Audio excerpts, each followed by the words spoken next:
Welcome to another episode of Sideline Sanity with me, Michele Tafoya, sponsored by Legacy Precious Metals.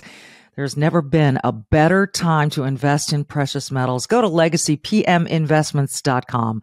Legacypminvestments.com, the only company I trust when investing in gold and silver.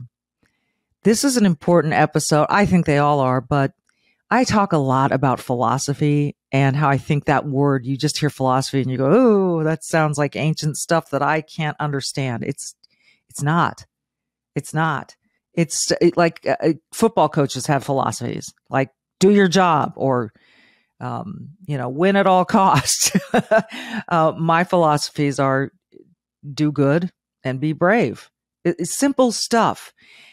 But as simple as they sound, there's a lot of thought behind it that goes back, millennia. Spencer Klavan is an author who is making this stuff accessible and approachable for you in his book, How to Win the West. And I know a lot of that sounds really esoteric and kind of like, how to win the West? Are we losing the West? Well, potentially, yeah. This is a really smart guy. He's the associate editor of the Claremont Institute. He's the features editor at the American Mind. He has a show called Young Heretics, his own podcast. And he's really, really smart and really, really interesting and loves America, loves the philosophies that America was built on, and has some really simple and insightful words about why we are where we are now and how we can get where we need to be. And it doesn't require, stressing over every single election. I hope you'll stay tuned because this one may change your day and maybe your year. Maybe even your life. Stay tuned. For nearly 3 decades, she's reported the action from the sidelines. She started very young. She's covered the NBA, NFL, Olympics, and the college football and basketball national championships. And now, during these insane times in our world, Michele Tafoya thinks we need a serious dose of sanity. This is Sideline Sanity with your host, one of the sanest people on planet Earth, Michele Tafoya.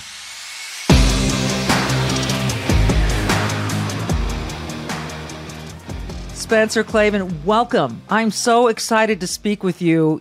I often tell people I am a practicing Stoic, and I think that makes me sound like I'm a Stoic. But in fact, the word practice means I'm just trying every day to live by sort of the laws of Stoicism. How do you describe the way that you practice? Wow. Well, first of all, Michele, thanks so much for having me on. And, yes. I'm delighted to meet a real life modern Stoic. I wouldn't describe myself as a Stoic. I'm a Christian, and I do believe actually that one of the most fascinating things about Stoicism, which maybe people don't know if they just hear the word and they think, yeah, this means that you have no emotions and you're very kind of Stoic, laconic. Yeah. You don't get head up a lot. One of the things people don't realize is that the Stoic vision of the cosmos, the idea of the universe as united in one harmony, threaded through with divine intention, that was a major part of Greek philosophy that had a big impact on some of the writers of the Christian gospel. So St. Paul, the famous evangelist to the Gentiles, when he came to Greece and surveyed the varying competing philosophical schools that existed at the time, it was Stoicism where he found the most material that he could work with, is kind of how I like to say it. The opening of John's gospel, that in the beginning was the word, the logos in Greek, and the notion that we're all children of the same father, namely God. That's to be found in Seneca. It's in Heracles of Alexandria and Epictetus, that we share one parent. They called him Zeus, the god Zeus. And this is something we think of as totally normal and natural, right? Oh, that's just everybody's common sense that we're all brothers. The UN Declaration of Human Rights says this. But in the ancient world, and in humankind more generally, this was a radical and daring minority view, the idea that we're actually equal, created equal in some fundamental way. So in that sense, you could also link this to the American Declaration and to this the way this country works, right? And so I wouldn't call myself a practicing Stoic, but I would say that all of us, in some sense, if we believe in this country, if we believe in the brotherhood of man, we're Stoics almost without even knowing it. You said something there that makes me curious. Why is it such a radical idea that we're all equal, born equal into the world? Why would that ever be considered radical? That confuses me. Yeah, I mean, that is an amazing thing to think about, especially now when we're so many, when we're 2,000 years out from the Christian revolution that transformed the West. And but if you go back and you read these ancient texts, even authors that you would think of as very sophisticated and wise on many points, they look out at the world and they say, well, there's all sorts of differences in humankind, right? Some are smarter, some are less smart. Some people are born with disabilities, and in the violent and difficult world of antiquity, it was very easy to draw the conclusion that actually there are greater and lesser men in some absolute sense, and so it was this. Crazy. That's kind of like what they're talking about in Davos, isn't it? At the World Economic Forum. This is the thing. Well, they think they're greater and we're less. That's totally right. And they think that because it's just common sense that, the brotherhood of man kind of dropped out of the sky, nobody needs to think about it. They think they're the good guys. But if you don't actually expressly preserve these traditions, this is sort of something I talk about in my book, How to Save the West. If you don't carry these traditions forward, then you're not going to end up just automatically believing in that sort of stuff. You're going to say, well, some people are deplorables, white people are inherently racist. All of this stuff is ancient. We think of it as this new development, but that's just the natural state of man without this wisdom from antiquity. Oh my gosh. Okay. How to Save the West is the book. And another question that I have, because, I love to learn. And I think a lot of people hear the West, the Western life, Western civilization, West. And they're thinking, okay, what's the difference between West and East? We're all humans. What's going on with this West label? How would you define Western civilization? I'm really glad you asked that question, because not only do people wonder, what's the difference between West and East? A lot of times you'll hear, well, Western, that's just a synonym for white chauvinism or racism or whatever. There we go. What have you. And my favorite is I told somebody I was writing a book called How to Save the West, and they responded, oh, I love John Wayne movies. I said, not that kind of West, not the Wild West. But in fact, this tradition that we talk about when we talk about Western civilization with a capital W, it's not about like things being better if they sit to the left on a map. And it's not about any one race or even any one nation. The way I define it is it's the intellectual inheritance of Athens and Jerusalem. And those two words are kind of pillars of what we think of when we think of Western civilization. So Athens is where you get that great Stoic teaching, where you get these people peering into the depths of human reason as far as they can see with the unaided mind, right? And that's where you start to, gain this insight. Well, that actually, even though some people are born into slavery, some people are born very wealthy, right? We are actually fundamentally, as human beings, all equal, right? And so that's Athens, this grand tradition from Socrates to Aristotle, on into the Hellenistic philosophers. But there is another dimension of this, and it's important to remember, and that's Jerusalem, which stands in for the great monotheistic faith of the Near East, the Abrahamic tradition of Jerusalem, which is to say Judaism, leading on also into Christianity, and that meeting, that encounter between St. Paul and the Greeks on the Areopagus. In some ways, that's the kind of like big bang of Western civilization. So it's not anything to do with where you're from, who you are, what kind of country you were born into. This is a tradition, and these are some of the greatest sources of wisdom known to humankind. We don't get to take them for granted. They don't just kind of come automatically. We're not born knowing these things. We need to be schooled in them, and we need to preserve them. And so, that's something we've kind of lost sight of as we start to accuse this of, chauvinism or racism or whatever. It's exactly the opposite. This is how we come to understand that we are all brothers. It's how we keep that radical idea of human freedom and American liberty. And so this constant pull between Western philosophies, Western civilization, and those who hate the West. Those who hate the West, what is and would like to destroy the West, by the way, would like to destroy Israel, would like to destroy, like, nothing better than destroy America. Why? Like, where is that hatred so rooted that it seemingly cannot be diminished, cannot be assuaged, cannot be collaborated with or negotiated with? Right. Well, the world is a very painful and broken place. And this is something I talk about a lot in the book. And in the introduction, I sort of deal with this movement against Western civilization. Hey, hey, ho, ho, Western civ, it's got to go, right? Is this the slogan?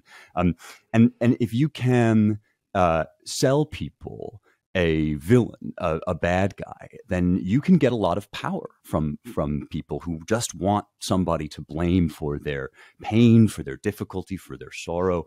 And in some sense, this is the classic Marxist move. It's not that the world is inherently unfair. Actually, the world can be perfect. We can make the world perfect if only we get those nasty oppressors out of the way, right?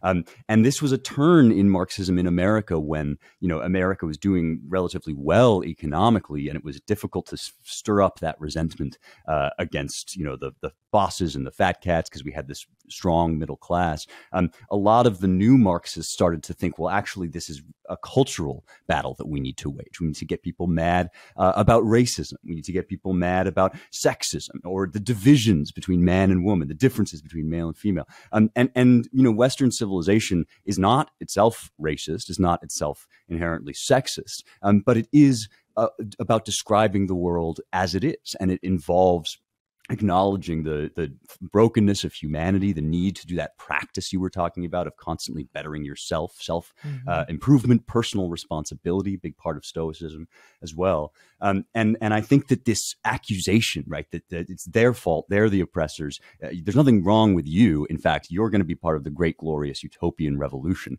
which of course never materializes. It's always just over the horizon. Really, in the end game is always power. Give us control, let us take over, and you won't have all that personal responsibility that freedom brings. Which is just a terrifying thought to me, to let anybody, any group of people, any group of elitists who think they know what's best for the world to make decisions on my behalf. I want to continue this. I have so many questions for you, and I'm certain that that a lot of people want to hear the answer. Spencer Klavan, the book is How to Win the West. More to come. Stay right there.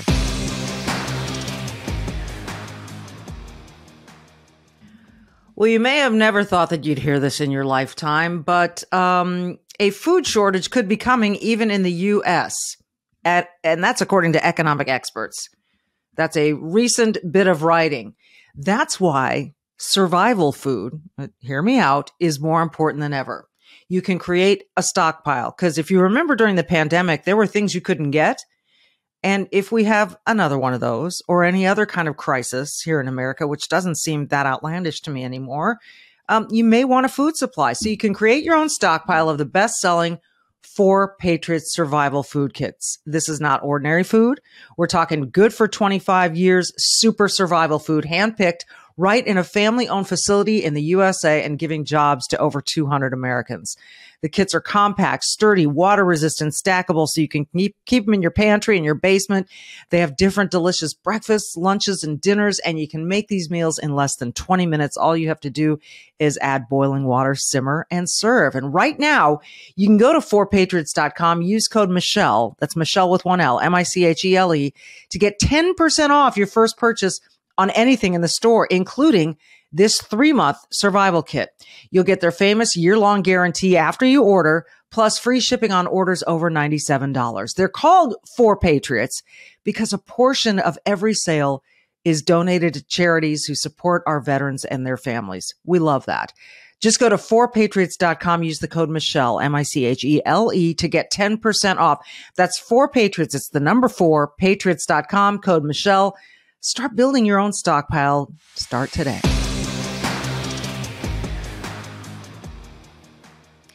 So, Spencer, we're in this age of technology and Davos, the World Economic Forum, the United Nations, who think they know it all. And in fact, I think it's just a bunch of hooey, but that's for another time.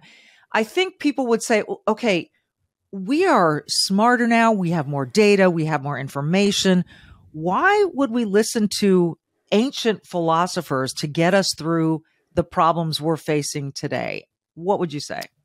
That's a great question. I mean, something that definitely needs to be taken seriously. In the book, I quote the paleontologist G.G. Simpson, who says something to the effect of, Darwin was the first person to come up with a meaningful answer to the question of man's place in the universe. And every other answer before Charles Darwin, before the theory of evolution, is nonsense, and we should completely disregard it. So it's not it's not a new idea that actually, when modern science comes in, it's going to give us all the answers to the questions of the soul, to the questions of meaning, to the questions of God, right? But what's so problematic, what's so wrong about that to me is, and this is in the section on religion. I have a part of the book called The Crisis of Religion. I talk about this so-called fight between science and religion. And you think about the point of science, right? The core meaning of what science is. It was never intended to answer those questions. In fact, explicitly, the whole point of science is we're going to take our eyes away from these kind of larger, abstract, unanswerable metaphysical questions. We're just going to look at the physical nature of the world and how we can control it. That is a wonderful gift to the world in terms of our health, our longevity, all sorts of technology that we've developed. But it actually isn't enough to lead a full, rich, fulfilling human life. We need more than that. And so when you take everything but science out of the equation, what you end up doing is you end up turning science into a religion. And that's where you get Dr. Fauci, right? I represent the science, right? The clerical priest who's going to pronounce from on high, not just about what the spread rate of coronavirus is, but about what's morally good, what you must do, what freedoms you must give over in the name of the collective. That's where you get the Davos guys. I mean, it's the same idea. It's just reducing everything to material science is actually a recipe for disaster. So my point is, if you go back to these older texts, which deal with those bigger questions, those vertical questions of mankind's place in the universe, you'll actually find a lot more sanity than you get from some of our modern gurus. That's why we call this show Sideline Sanity. We want sanity in the world. So I try to carry my light every day, carry myself in the best way I know how. And I do fear, I have fear about the future, whether it's about China, whether it's about Russia, whether it's about, will this amazing country in its infancy still, the United States of America, come crumbling upon itself? Do you have suggestions for every individual in the way that they just kind of live their lives with that? I don't know if you can escape the worry, but knowing that they can make a difference. Yeah. I think you speak for so many people, for maybe most people, when you say that you have those fears, those worries. I know that I hear from people all the time, people who listen to my podcast, people who read what I write, and they just feel helpless. They feel helpless and paralyzed and scared because the problems we are dealing with in this country, in the world, they are so huge and so structural that it just feels like, how am I ever going to, your show's called Sideline Sanity. It's a great title because it does feel like sanity's on the sidelines, right? I mean, it feels like everything in the main part of the world is going mad. And so how can we intervene? How can we do anything? And when people think about that question, they start to think about the world as if they were Ron DeSantis, right? As if they had control over a whole state, or they were going to write a law tomorrow that fixed everything in the country. And that's where that paralysis starts to set in, because most of us aren't Ron DeSantis. We each have a role to play. And a lot of us don't have that big political power. We have the vote, which is so crucial. But there's got to be more than that. And we feel like we can't affect these big changes that we want to affect. This is why I wrote this book. This is the whole point. When you write a book called How to Save the West, you're making a big promise. But the great thing about Western civilization, the really, truly powerful thing about it, is that the ancient wisdom which comes down to us through these wonderful traditions is not aimed solely at people who are kings, who have political power, who can muscle the wheel of history back into the right place.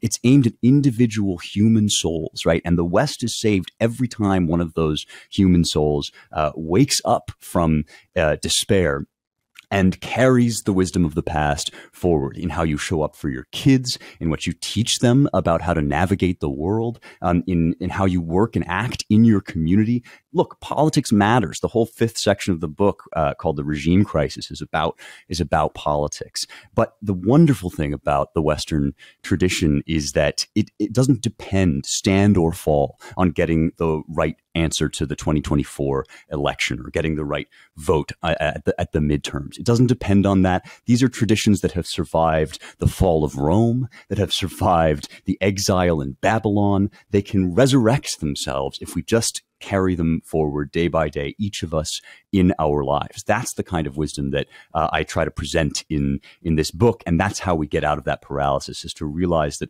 really, yes, elections are important. Yes, these big, global crises are serious. But what's more serious is the individual human soul, and what you teach your kids and what you do tomorrow, and how you show up and how you wake up every morning, and what's the highest good for you. So those are the kinds of questions that you'll find addressed in the book. It's why I wrote the book. And I think that's our way out of despair. Well, the stock market continues to be confounding, doesn't it? I mean, and it's, we live and die by it. Some of us, we watch it and we go, oh no, everything's terrible. And then it comes up and we go, oh no, everything's good. We need to take a breath and think about silver and gold and precious metals. There really has never been a better time to invest in precious metals. The current financial economic environment we find ourselves in is similar to 2008. And I can tell you that in 2008, those who invested in gold actually saw gains. And those who did not, many lost their retirements. So we're in that kind of environment where you want to think about legacy precious metals, the only company I trust when investing in gold and silver. And they can explain to you how to do it. Do you need tangible physical gold? Should you work it into your IRA, your 401k? What do you do? See, gold prices are rising because investors turn to gold as a protection against inflation, a protection against a weakening dollar, a hedge against inflation. And it really is important to think about this for your future, for the long-term play, as you're dealing with the day-to-day logistics of where your money's going. You got to think about the long-term too. So call Legacy Precious Metals. Be proactive while you've still got the time to make this matter in your future. They can advise you on all your options. Here's the number, 866-528-1903, 866-528-1903. You can speak directly to an IRA expert or download their free investor's guide at legacypminvestments.com, legacypminvestments.com. You mentioned kids, and I've got two of them. Right. One's looking at colleges. And I think he's on pretty solid ground philosophically where his head is. But certainly a number of his classmates are all part of this woke cult, I will call it that. Yep. And I love them all, but I wish, anyway, as kids go off to college, as parents, again, you set your own example, but academia seems broken and just thoroughly indoctrination zones. I'm generalizing here, and I know there are a number of excellent schools out there, and I know there are a number of great programs, but we know what we know, and no one can tell me differently that academia is very left-leaning. What should parents do about their kids and that future goal of college? Well, this is one of the great insights of the ancient tradition. You get it a lot in Plato, the Greek philosopher, just this notion that, education is actually never morally neutral. It's never just your sums, your math, and your reading and writing. That's important, of course. But always when we train kids, when we talk to them about the world and how it is and how to act in it, we're operating out of our beliefs, out of our deepest beliefs, and we're shaping young souls. And so nothing is more important for the future of the West than how parents raise their kids, how they teach them. I mean, I think that you've started to see in these movements like against CRT in school, some of the work that Chris Rufo's been doing, the way that we've been engaging with public schools and parent-teacher associations and so forth.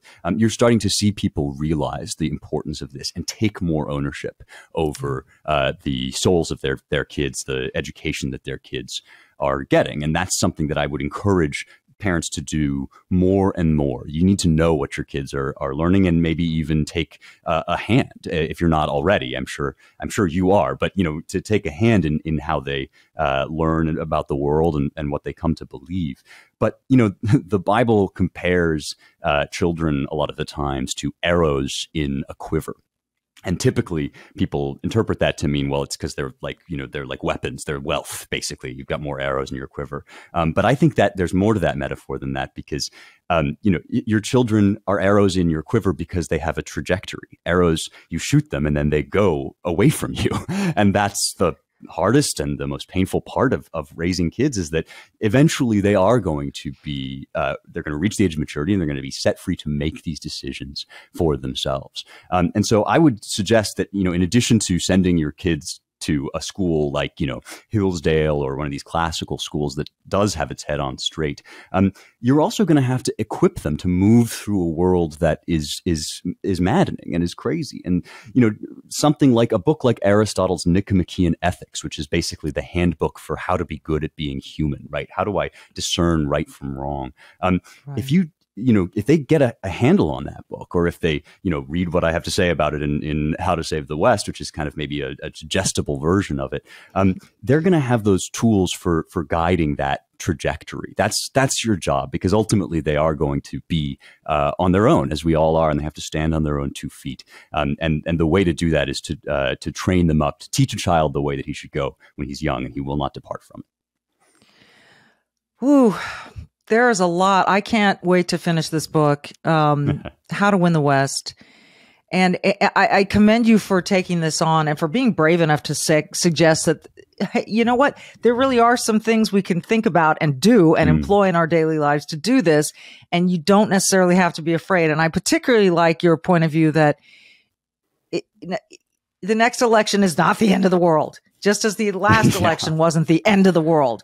But it's right. How we go on and how we carry ourselves. And you really can live a happy life if you decide, if you choose to do so, and to just be good and do right in every aspect of your own life, and every day wake up with that attitude. I believe that stuff kind of has a ripple effect. I believe it pays off. You agree?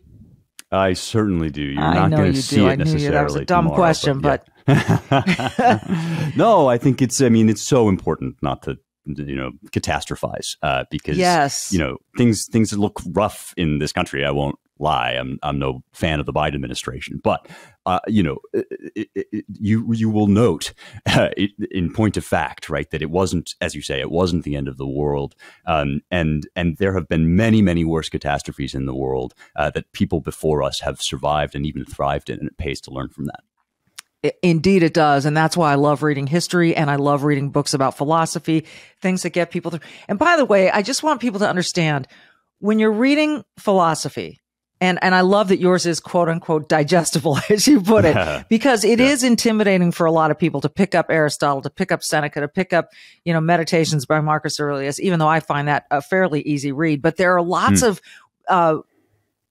editions of these books and people like you, authors like you, who put it together in a really accessible way that is not intimidating at all. So I want to encourage people to get this book and find a way to make your life better and your kids' lives more productive. And we just want to be happy, productive citizens that help make everything better.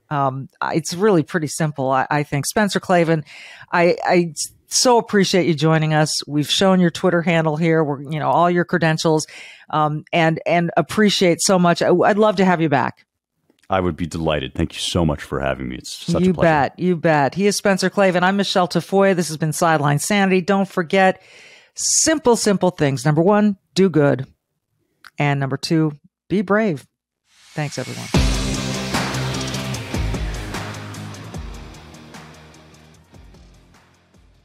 Welcome back to Charles Thorngren of Legacy Precious Metals. Hey, Charles, today I want to make people calm down a little bit, help them to calm down a little bit, because there's a lot of fear out there. When we look at the markets, we look at the economy, we don't know when this pain is really going to assuage, if you will, when it's going to calm down. So what do you tell people about why gold can work for them in this middle of this fear? Yeah, it's a really important question, I think, and it's important to realize that there is things you can do to help remove that fear. There's nothing worse than having a fearful mindset when it comes to managing your money. This is something you want to do that gives you protection and helps you sleep better at night, not lose sleep. And that's ultimately what gold does, right? You step into gold and you're saying, I'm not trying to time the market. I'm not trying to maximize my return. What I'm trying to do right now is protect what I have. And that's the important thing about gold. When everything else is moving backwards, gold moves forwards. Gold is the asset that will continue through the test of time to gain in value because it does a couple really important things. The first is the weaker the dollar gets, the stronger gold is. And the dollar will always get weaker. We have what we call inflation, and our government tells us 2% is good. But if you think about that, that means you're losing 2% of your purchasing power every year. And that's in the best of times. So this is what gold does, and that's its main job. That's its main job. And I think if we can all sort of look at it that way, as protecting what you have and helping you sleep better at night, that is huge because, as you said, inflation's always going to be with us. That means we're always going to lose purchasing power, except when it comes to gold. Do I have that right? You have that right. And that's why your grandfather always said, this cost me a nickel when I was your age. You know what, Charles? I found myself saying to my kids now. It's really embarrassing, but it's so true. I mean, the prices are just off the charts. I want people to remember to go to Legacy Precious Metals, go to legacypminvestments.com, download their free investor's guide, give them a call. Charles, when they call, who can they expect to pick up the phone and give them, a little bit of an education on the other end? I have a multitude of account representatives here, and their whole job is to walk you through the process. I don't call them salesmen because that's not what they do. I'd like to call them teachers, but I don't think that does teachers justice. Their job is to show you what options you have, show you what's going on, and show you what makes sense for you personally. Everyone has a little different need from the next person. So it's important to speak to somebody who's going to focus on that and show you what options you have so you can get that sleep at night, so you can remove that fear from your at least from your money aspect of life. And that's important. Oh, it's huge. It's huge. It's on the forefront of people's minds right now. Charles Thorngren of Legacy Precious Metals. Again, go to legacypminvestments.com. Thanks, Charles. My pleasure.